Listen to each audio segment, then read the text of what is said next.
Bom dia, meus amados irmãos, a graça e a paz de Jesus. Amém? Vamos abrir nossas Bíblias em Atos dos Apóstolos. Atos dos Apóstolos, capítulo 9.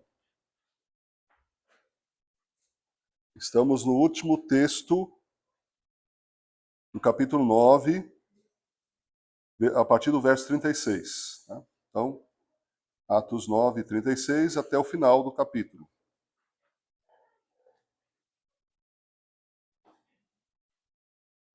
O poder da ressurreição que transforma vidas e fortalece a igreja.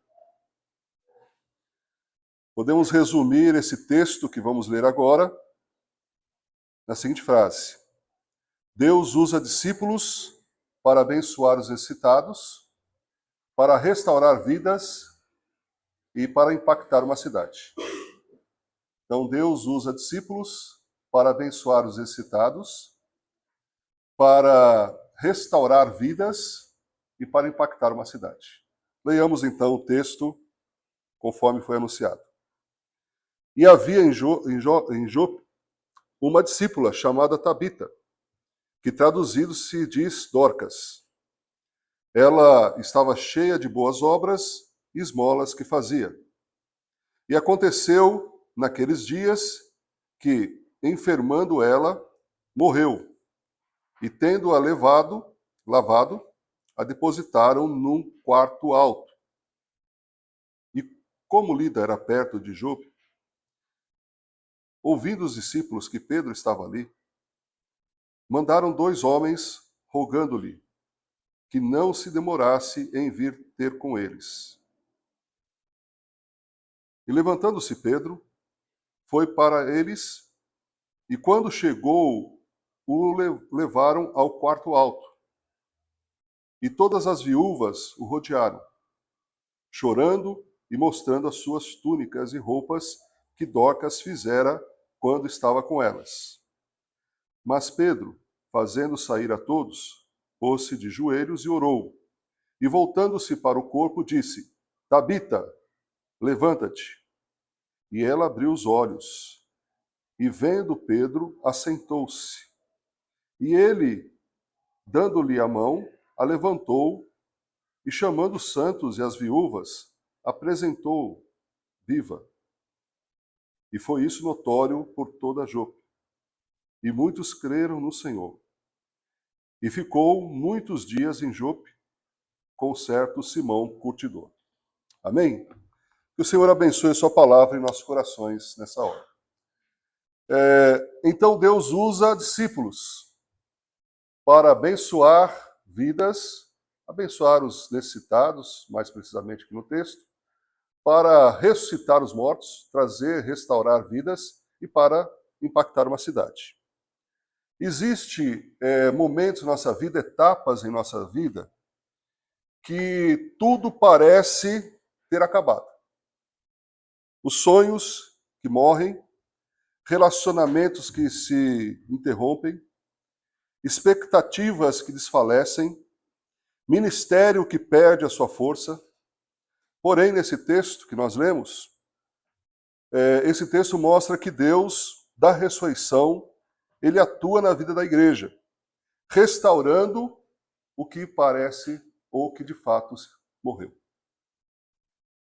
É importante nós olharmos sempre para os milagres registrados tanto nos evangelhos, como também em Atos dos Apóstolos, em outros textos da Bíblia, como aspectos que iluminam a obra espiritual e não apenas aquele momento de cura física e, no caso aqui, de ressurreição. O milagre sempre vai além do próprio milagre. O milagre é um testemunho, o milagre edifica a igreja. O milagre mostra que Deus está presente. O milagre mostra que Deus existe e que Ele pode intervir a qualquer momento, em qualquer situação, inclusive uma situação de morte.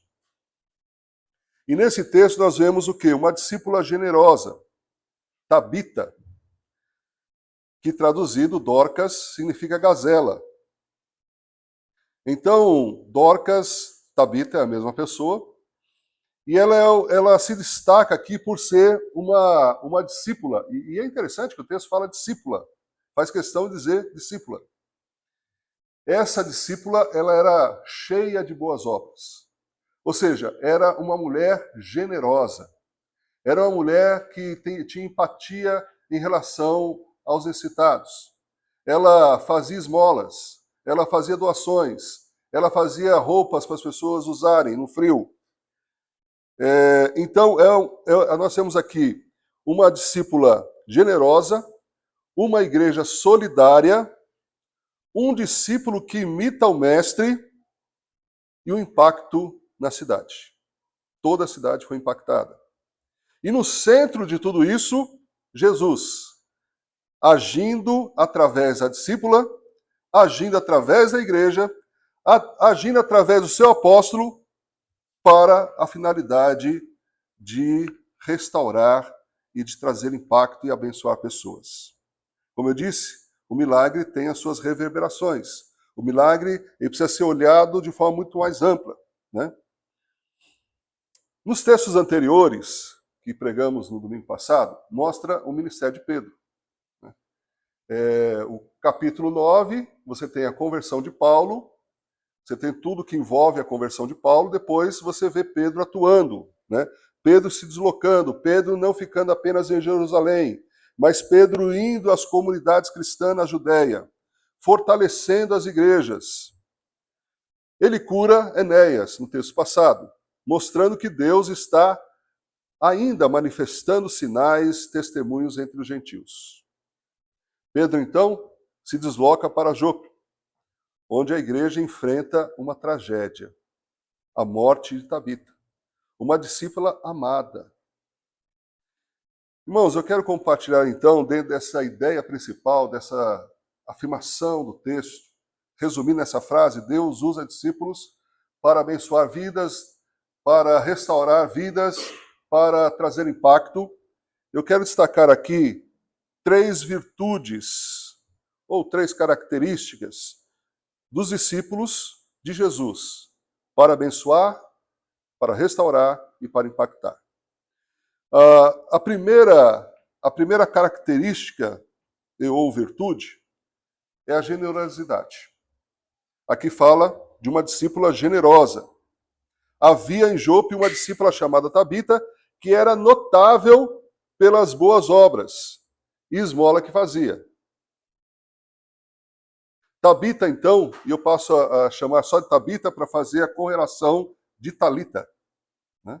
Talita, nós vamos ver daqui a pouco, foi a menina que foi ressuscitada por Jesus. E nós vamos ver aqui uma certa similaridade, mas daqui para um pouquinho mais à frente. Mas vamos chamar de Tabita. Ela não é apenas uma simpatizante. O texto diz que ela é apenas um membro da igreja. O texto enfatiza que ela é uma discípula, uma seguidora de Cristo. Uma seguidora que ela se destaca, não porque ela quer se destacar, mas as pessoas veem nela uma pessoa generosa, uma pessoa que tem sensibilidade em relação às pessoas necessitadas. Sua espiritualidade, então, ela era visível e concreta. Ela servia, ela ajudava, ela fazia o bem. Seu ministério era voltado aos necessitados, especialmente às viúvas. Naquela época não havia seguridade social. A viúva, ela dependia dos parentes. Se a viúva não tivesse parentes, ela estaria muito mal socialmente. E há uma orientação, tanto no Antigo Testamento como no Novo Testamento, essa prática de acolher 2 pessoas que são muito vulneráveis na sociedade da época.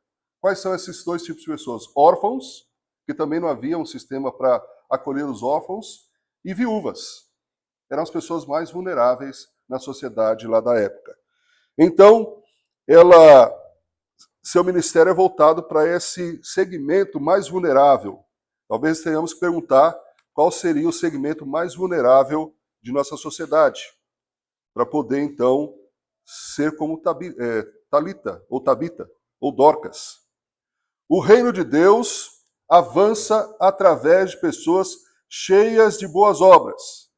Daqueles que falam de Cristo, daqueles que demonstram Cristo com as suas mãos, com o seu tempo e com a sua compaixão. Quem são as tabitas da igreja? Quem são as tabitas das igrejas? Que legado estamos deixando como igreja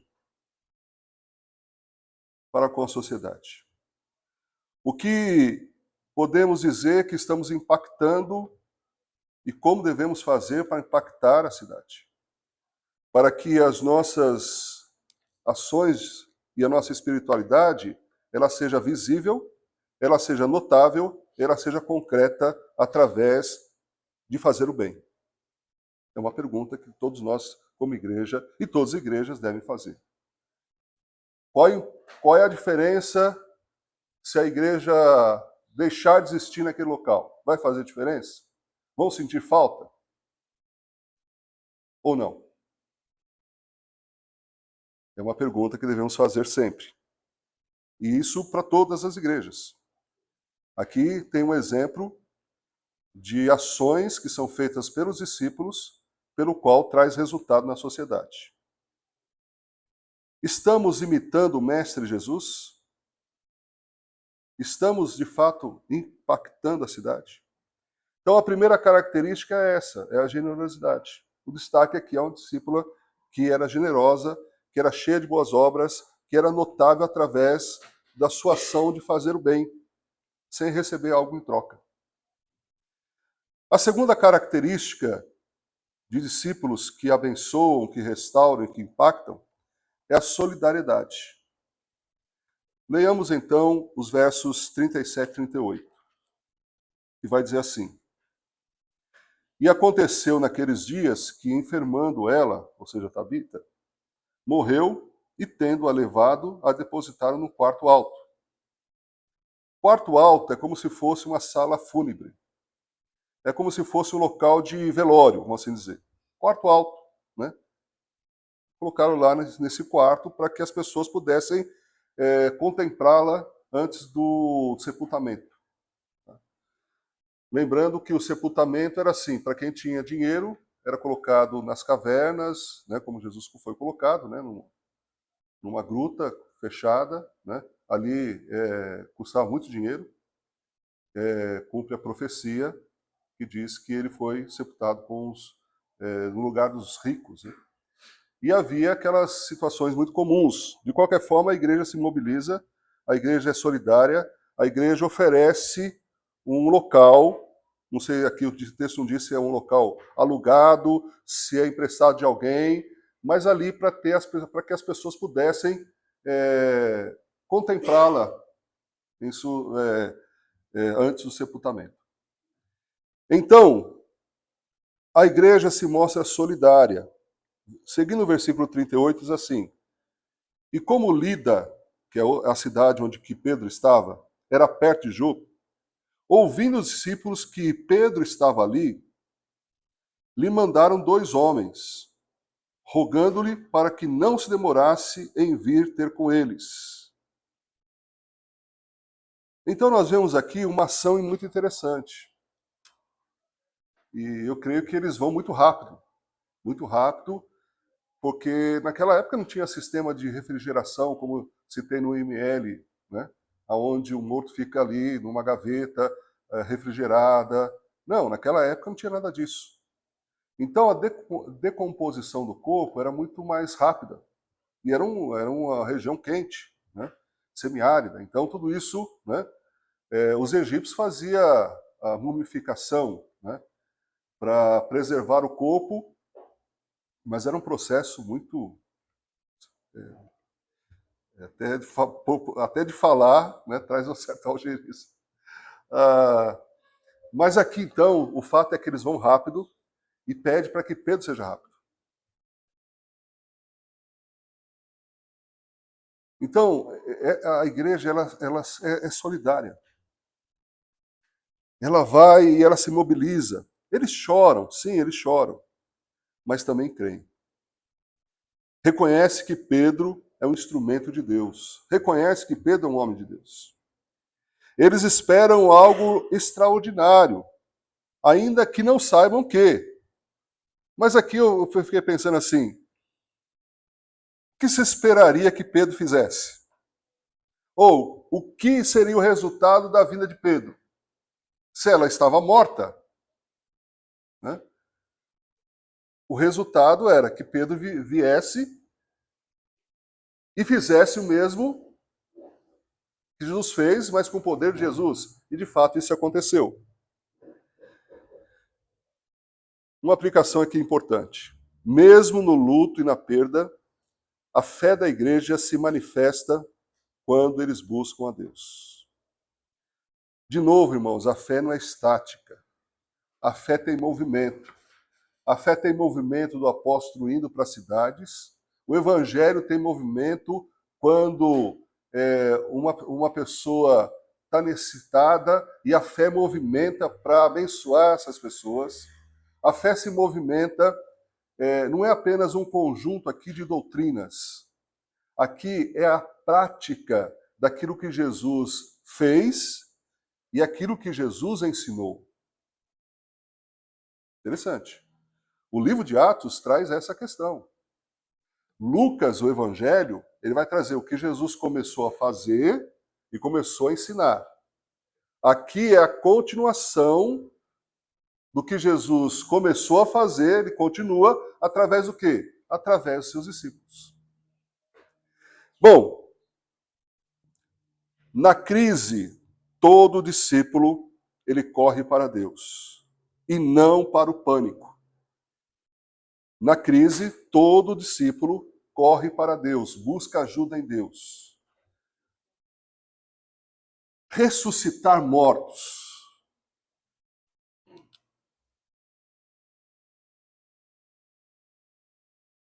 Mas isso tem precedente histórico. Isso tem precedente no Antigo Testamento, lembra de Eliseu? O menino morreu.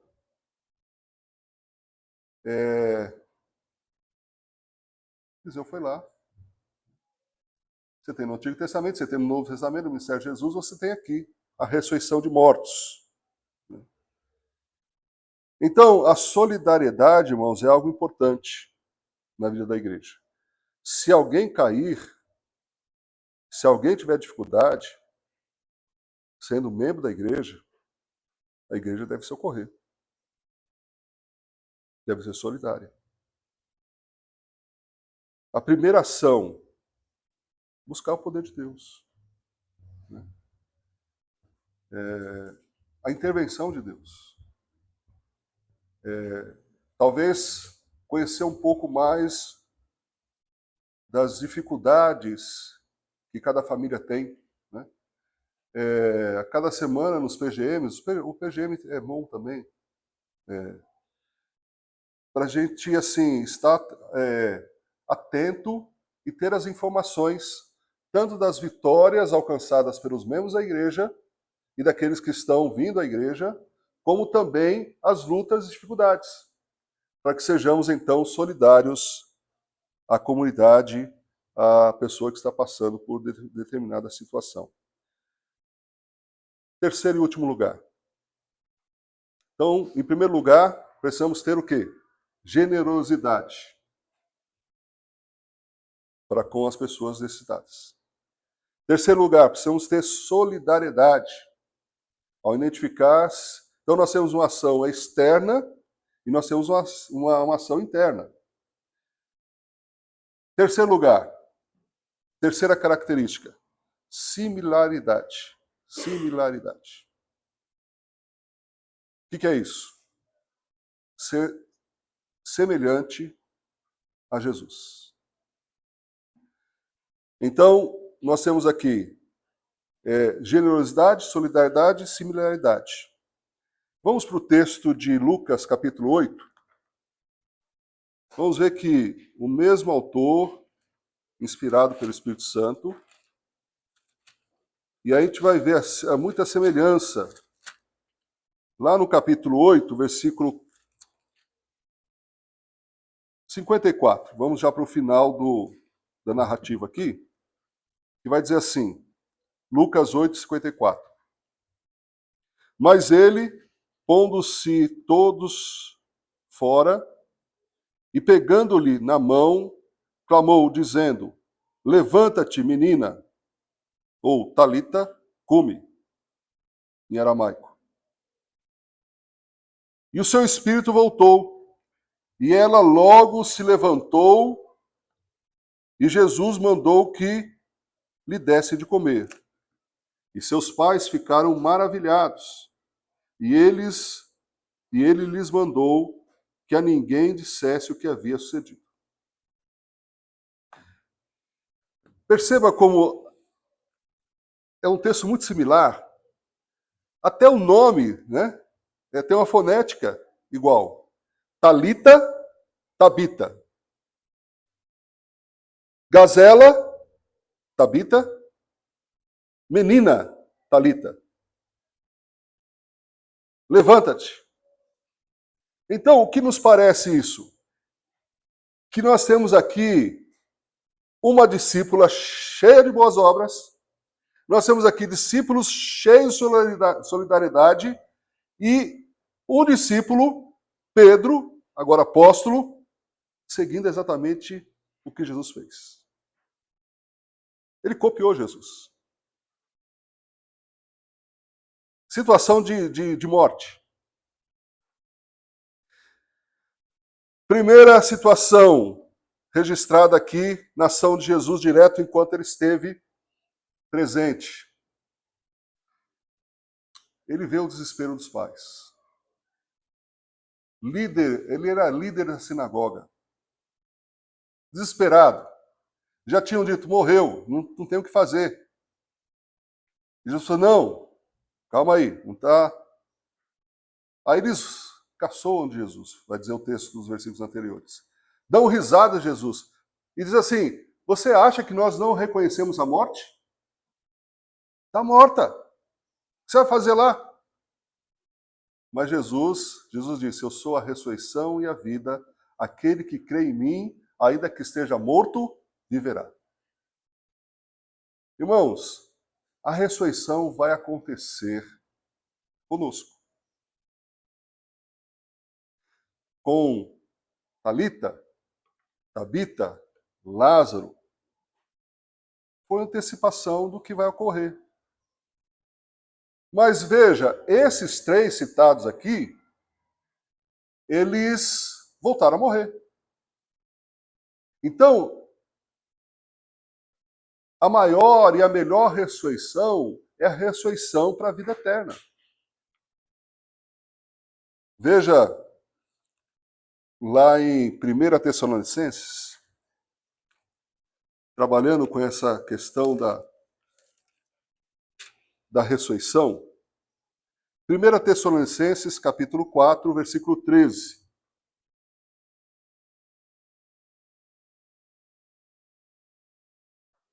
Diz assim o texto. Não quero, porém, irmãos, que lhes falte conhecimento acerca dos que já dormem, ou seja, daqueles que já morreram, para que não vos entristeçais como os demais que não têm esperança.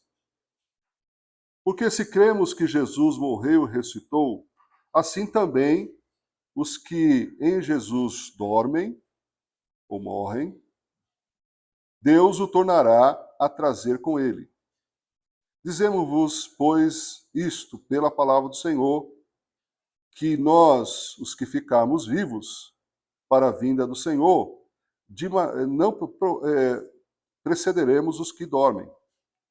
Porque o mesmo Senhor descerá do céu com alarido e com voz de arcanjo, e com trombeta de Deus, e os que morreram em Cristo ressuscitarão primeiro.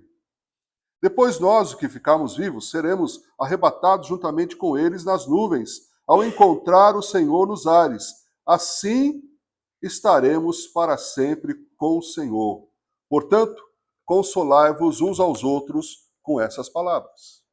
Então nós temos aqui a ressurreição que mostra que Jesus pode ressuscitar a pessoa nessa vida, a pessoa passa a viver a restaurada vida, e nós temos também essa perspectiva Mais adiante, no abrir e fechar de olhos, nossos corpos serão transformados. Estaremos para sempre com o Senhor. E, meus irmãos, a nossa vida aqui é muito curta. A gente sabe disso, mas parece que a gente vive como que ficássemos aqui nesse mundo a vida toda. Nós estamos aqui apenas de passagem. Mas essa similaridade, você vê aí nos dois textos, né? O que Jesus faz, Pedro, né, imita. Praticamente quase tudo aqui, se não tudo. Ele pede para as pessoas saírem. Então, olha só, Pedro, em semelhança ao que Jesus fez, Pedro ele não faz um espetáculo. Ele manda todos saírem. Como Jesus fez. Sai todo mundo. Show da fé.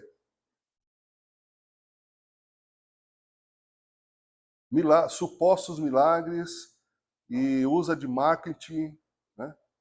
Será que tais segmentos, tais procedimentos estão seguindo o exemplo de Jesus? Jesus não usou isso como propaganda do seu ministério. Pelo contrário. Não fala para ninguém. Pedro falou assim, não, sai todo mundo. Não quero espetáculo aqui, não quero show. Era um quarto alto, né? Pode ser até um cenáculo, né? Como foi a última ceia. Pedro ele não age por si mesmo. Ele ora. Porque o poder não é de Pedro. O poder é de Jesus.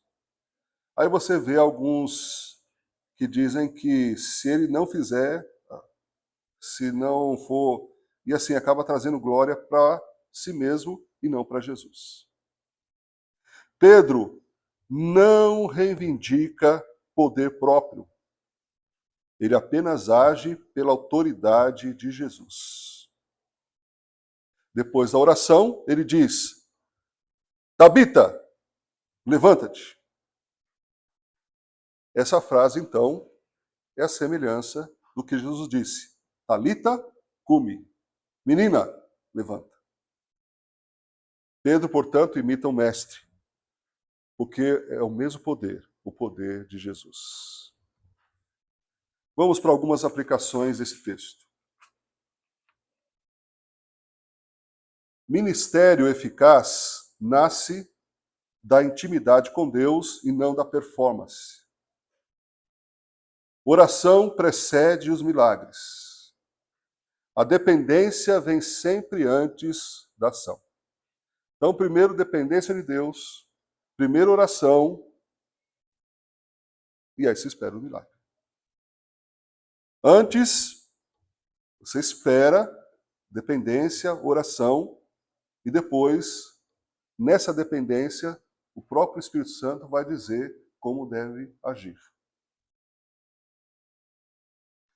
A ressurreição, então, ela, no caso aqui, vamos para o 40 a 41, vai dizer assim, mas Pedro, fazendo todos sair, pôs-se de joelho e orou, e voltando-se para o corpo disse, Talita, levanta-te, e ela abriu os olhos, e vendo a Pedro, assentou-se. Lá o milagre da menina, o que aconteceu? Primeira reação da menina, o que foi? O que ela disse? Qual foi a reação da menina? Comer. Criança tem fome de vida. Criança tem vontade de viver. Essa aqui já era adulta. Adulta, ela levanta-se. Ela precisa se levantar da situação. Assim, o milagre é completo. Vida onde havia morte. Alegria onde havia luto. Deus ainda levanta aquilo que parece morto. Agora vamos entender o milagre de forma mais ampla. A ressurreição e restauração, por exemplo, de relacionamentos destruídos. Ministérios cansados, sem frutificação. Vocações adormecidas. Fé enfraquecida. sonhos sepultados. Deus continua ressuscitando.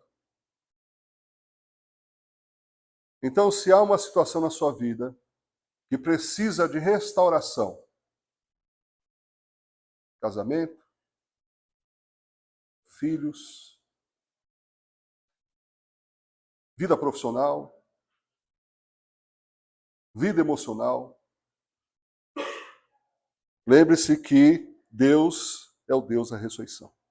Deus pode restaurar os sonhos.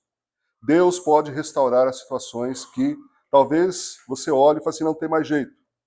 Talvez as pessoas vão dizer assim, acabou, não tem mais como. Como tentaram falar com Jesus. Não, já está morto, o que você vai fazer? Ah, Deus é o Deus do impossível. Aquilo que a medicina diz, Deus pode dizer o contrário. Deus pode reverter situações. Muito provavelmente, na sua história de vida cristã, você já tenha vivido isso. Mas muitas vezes nós esquecemos daquilo que Deus faz. Precisamos ser relembrados. Até para aplicar na nossa própria vida, como também de ministrar na vida de outros. Olha os versículos finais. Vamos dizer assim. E foi isso notório por toda Jope. E muitos creram no Senhor. E Pedro ficou muitos dias em Jope, com certo Simão curtidor. Né? Alguns detalhes aqui, como nós temos aprendido na escola bíblica dominical, permita fazer a referência, os detalhes são importantes. A observação é importante. O OIA é importante. Observação, interpretação e aplicação prática. Então veja, isso se torna conhecido em toda a cidade. Não tem como segurar a situação, porque assim, na situação de Jesus, Jesus entendeu que era um momento que ele não queria tanta popularidade. O momento ali da vida de Jesus, o ministério de Jesus. E outra, foi mais ali o pessoal da sinagoga, tal, os pais, mas ainda eles estão em dúvida se a menina morreu ou não. Né? Aqui não. Aqui já mostra que as ações de Tabita eram notórias. De repente, cadê aquela irmã que fazia lá os cachecóis? Cadê aquela irmã que fazia os lenços? Cadê aquela irmã que fazia tricô para... Cadê? Onde ela está? Ah, você não sabia? Ela morreu. Morreu. E aí começam a vir no velório.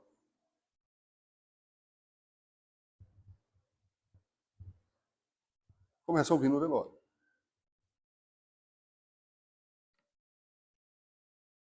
E aqui isso fica notório. Então toda a cidade fica sabendo. E toda a cidade é impactada. Aqui existe um propósito de impactar mesmo, para dizer assim, olha, o evangelho chegou.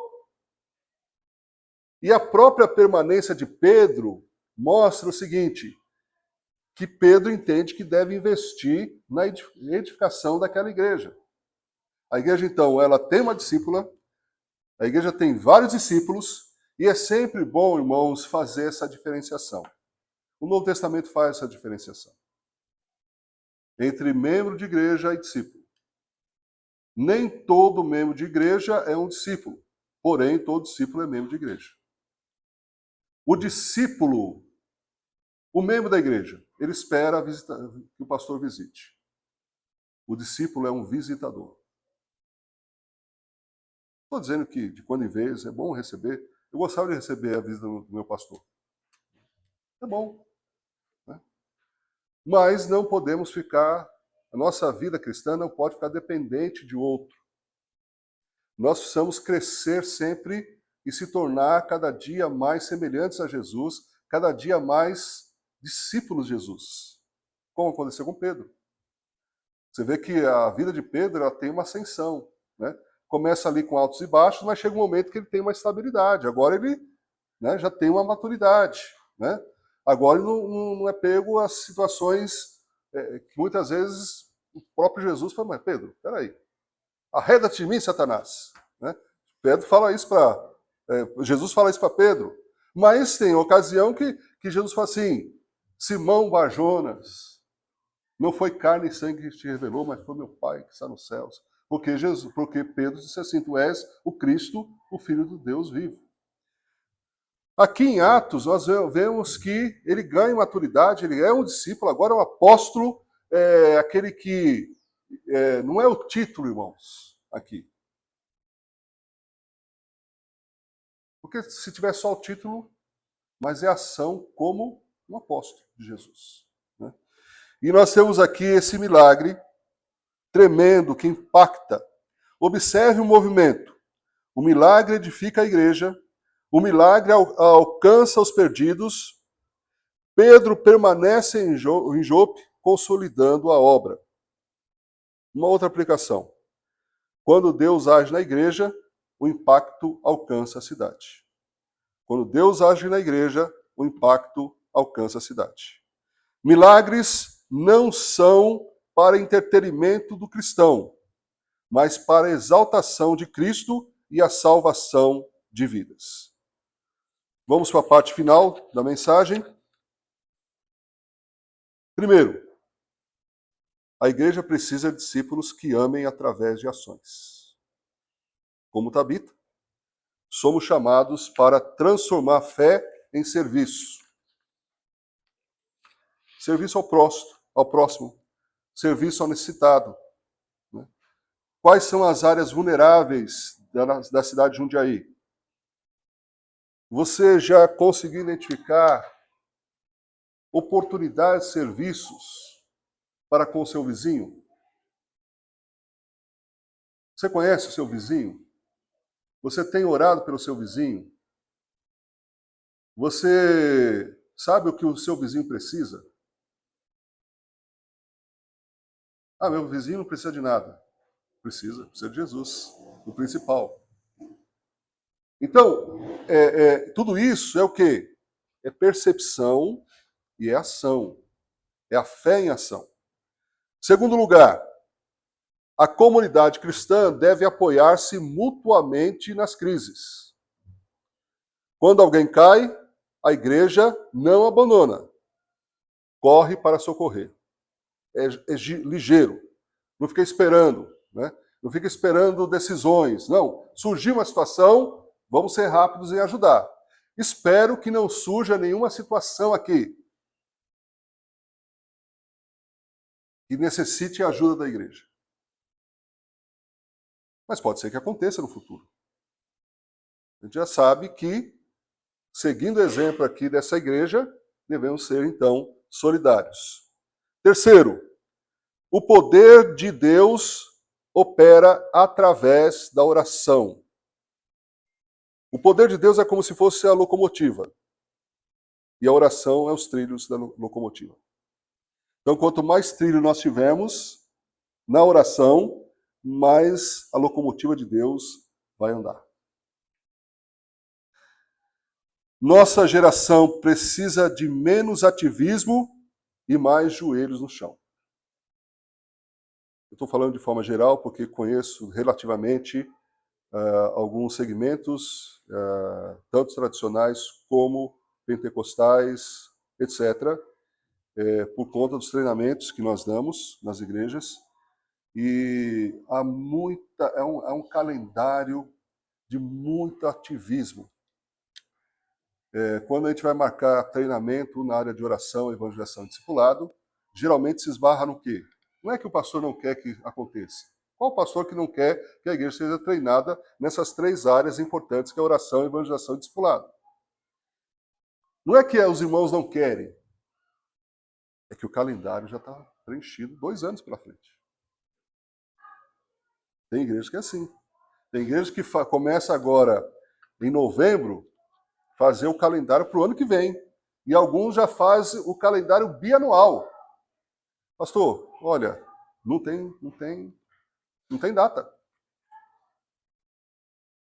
Só daqui 2 anos. Ou só daqui 1 ano. Então, é muito ativismo, né? E evento se torna, muitas vezes, vento. Passa e às vezes se caracteriza mais por um entretenimento para evangélicos e não ação do poder de Deus. Deus ainda restaura aquilo que parecia perdido. Deus ressuscita os mortos. Nenhum quarto alto ou nenhum lugar fúnebre é lugar definitivo para o povo de Deus. Ali onde o corpo morto foi colocado, Deus traz vida. Quinto lugar, a obra de Deus gera testemunho para fora da igreja. A obra de Deus nunca ficará restrita só para os crentes. A obra de Deus, ela transborda. O milagre de Deus feito numa comunidade local, ela transborda. Por quê? Porque para os crentes já creem em Deus. Já foram visitados. O Espírito Santo já veio. Quando o crente se converteu, já recebeu o Espírito Santo. Né? Então, a manifestação de Deus, não há problema em relação a isso. Muitas vezes o problema é quando se deseja, de forma muito equivocada, que Deus se revele todo domingo. De forma extraordinária. Pois é, o conceito extraordinário é isso mesmo. É extraordinário. Porque se é todo domingo, deixa de ser extraordinário, gente. Passa a ser algo comum. E muitas vezes há discípulos até membros de igreja, discípulos membros de igreja, seja, que assim, se não houve nenhuma situação de experiência extrasensorial ou de êxtase, Deus não estava presente, o culto não valeu, a pregação, né? O ensino não valeu. Então assim, por quê? Porque acreditam que a fonte de autoridade e de manifestação de Deus é o sentimento. É uma visão equivocada. A fonte de autoridade é a palavra de Deus. Obviamente que, ao pregar a palavra, e a pessoa se identificando, dizendo assim, eu preciso que Deus ressuscite essa área da minha vida. Sim, vai ser algo muito impactante para a pessoa. Mas tem situações na vida que não precisam de ressurreição. O justo viverá pela fé.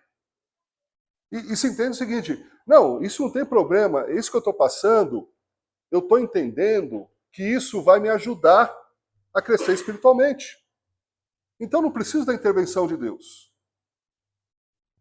Lutero ele disse o seguinte, eu não preciso que anjos venham me falar. Eu não preciso de milagres. Eu tenho a palavra de Deus, que me é suficiente. Obviamente, irmãos, que há situações que nós precisamos de milagre.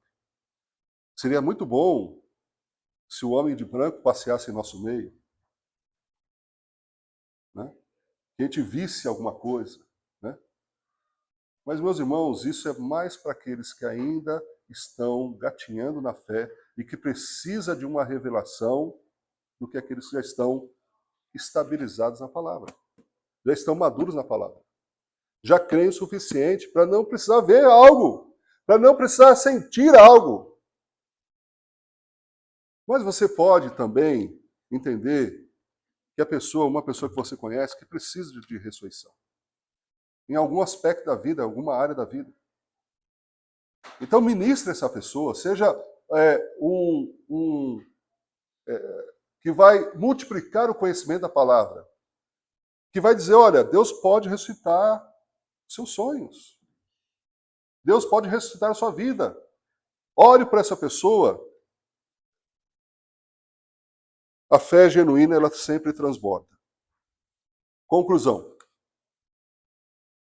Esse texto que nós lemos, que estudamos, que pregamos, nos revela que o Deus que ressuscitou Tabita ainda age na vida da sua igreja hoje. ainda transforma, ainda restaura, ainda cura e ainda fortalece. Se você sente que algo morreu, fé, alegria, chamado, esperança, lembre-se, o Cristo que levantou Tabita continua levantando hoje os que se colocam em suas mãos. Amém? Vamos orar. Sugiro uma oração particular. Ore a Deus, se você precisa da intervenção de Deus, da restauração, é um momento especial para você se colocar em oração.